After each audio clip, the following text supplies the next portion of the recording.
Vasilak awoke in a dark tunnel deep in the mountain.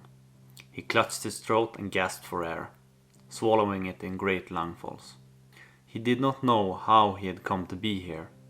He remembered the feeling of his head and shoulders parting, of seeing his body fall, of the truly indescribable sensation of feeling pain in limbs that were no longer attached to his brain. Dying, it seemed, was the most exquisite of sensations. He could not wait to experience it again. This was not the end. From the short story The Mountain's Call by Graham Leon, found in the book Direchasm, a Warhammer Underworlds anthology. Hello and welcome to the Miscast table, my name is Måns. With the recent release of the 5th season of Warhammer Underworlds, Harrowdeep, I figure that the game will be getting an influx of new players and returning ones as well. And with that, I feel that an explanation of the lore is in order. And I will start with explaining the premise for Warhammer Underworlds and why all these warbands are fighting in the first place. Then we will take a brief look at the past seasons, and last but not least, we'll take a look at the current season, Harrowdeep.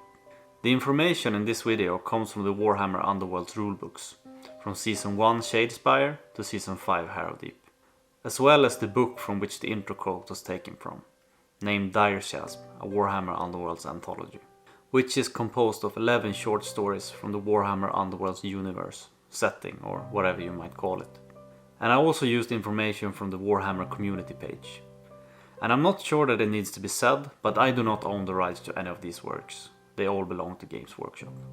So let's go back to where it all started. The city of mirrors, Shadespire, located in the realm of Shaish. And in the city of Shadespire there lived an ancient human race called the Cataphrains. They were the rulers of the large and diverse city of Shadespire, a city famous for its craftsmanship and its merchant, and most notably for the creation of powerful artifacts, the greatest of these being shade glass. The Cataphrains preserved their souls within the shade glass, and this gave them the ability to live on after death as their souls were bound to these crystals. So we have a bustling city and its rulers have found a way to cheat death. What could possibly go wrong? Well, what happened is that Nagash, the ruler of Shaish, found out what the Cataphrains were up to. And Nagash is of the belief that all the souls of the deceased belong to him. So in his mind, the people of Shadespire were stealing from him. This by keeping their souls bound in shade glass, instead of being delivered to him after death.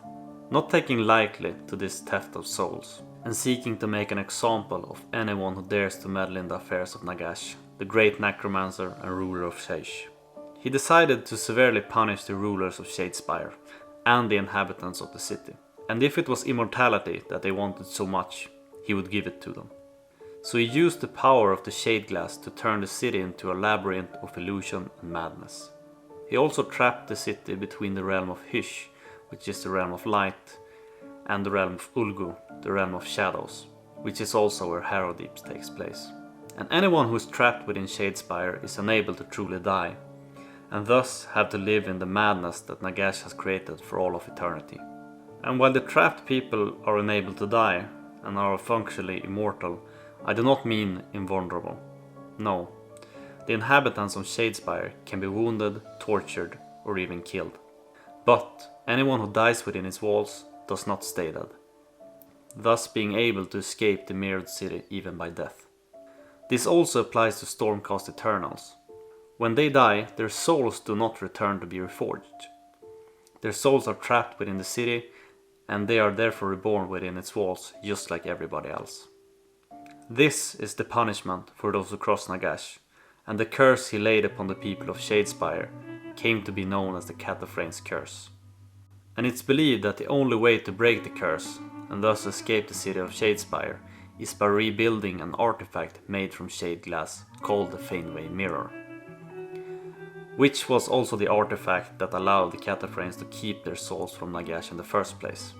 And the pieces of this mirror are now scattered all over the labyrinth of illusions called Shadespire.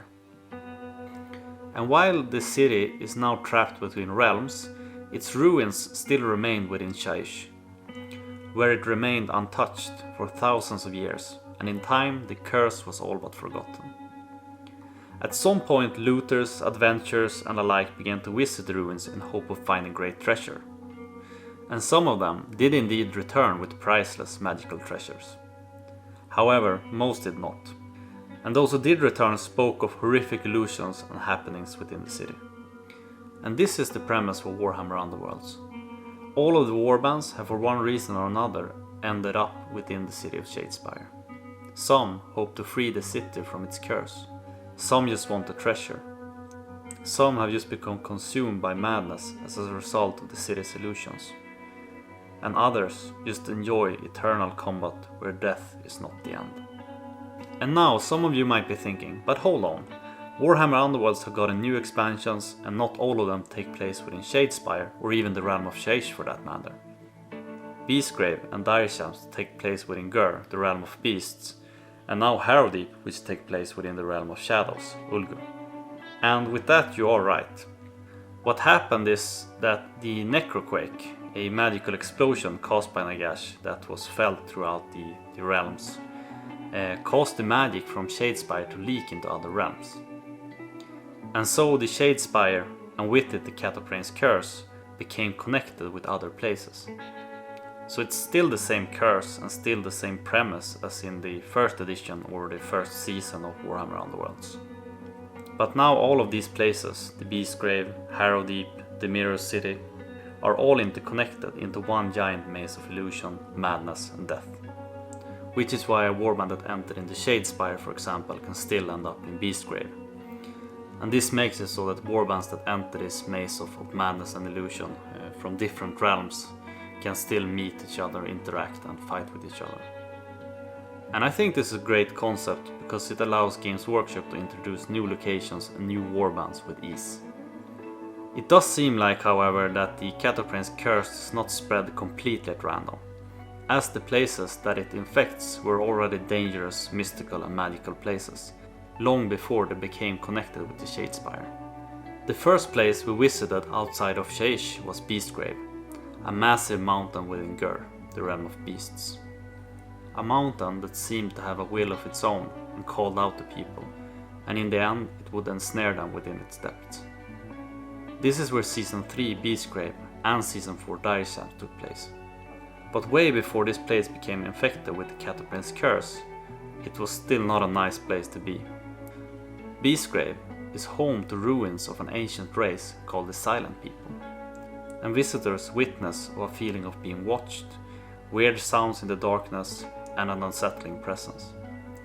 And this was before this place was connected with Shadespire, so it's not really the nicest of places to begin with. And now, with Season 5, we have arrived at Harrowdeep in Ulgu, the realm of shadows. And Harrowdeep is a labyrinth located underneath the ocean floor, and from there it keeps descending further. And considering its location beneath the oceans, you might guess that this is not a place that's very easy to find. In fact, it's rarely a place you decide to visit by your own accord. Most people who end up in Harrowdeep do so completely by accident. When one of the realm's moons, the orb Duplicita, shines its lights upon the waters of the realm, whirlpools might form. And these can form in rivers, the oceans, in the swamps, basically any body of water. And anyone who gets caught in these whirlpools get dragged down to Harrowdeep. And just like in the Beastgrave, people who enter here feel like they are being watched by someone or something. And the illusions within Harrowdeep causes visitors to become increasingly paranoid, and discerning friend from foe becomes difficult after a while. And the longer you stay here, the stronger the urge to descend further into Harrowdeep becomes. What secret lies at the heart of this vertical maze we do not know, but we might find out soon enough as more warbands and more lore is released. So this has been a brief overview of the story of Warhammer Underworlds, and this is also the first lore video that we have ever made at the Miscast table. So any feedback is greatly appreciated. And if you did enjoy this video, please give it a like and subscribe if you would like to see more in the future. And if there's some specific part of the lore that you would like us to dive deeper into, please let us know in the comments down below. And that's all from the Miscast table. See you all next time. Bye.